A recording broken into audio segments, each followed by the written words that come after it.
ko človek zares obreže suho vejevje svojih neuresničenih ambicij in ostane tisto zdravo deblo, iz katerega potem zopet poženejo mladice, potem ugotovi, da je bistvo v ljubezni in seveda ne samo v erotični, intimni do svojega partnerja, katerikoli pač že je, ampak tudi širše. In sam sem našel ta duševni mir, ki je predpogoj za vse ostalo, ravno v družini.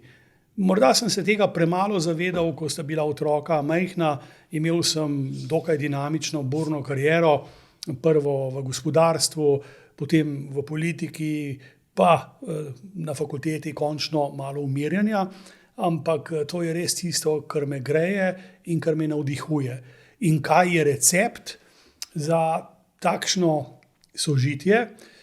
Težko je biti pameten tudi za druge, ampak tako kot sam gledam, mislim, da je tu poleg ljubezni, ki je samoumevna, res ključno sočutje, strpnost, pogovor, razegovanje, to je neka moja skovanka, da mogoče do katere bova še prišla, ampak družina je krasen test, kako je kaj z egom, koliko ga obvladujemo in koliko ne.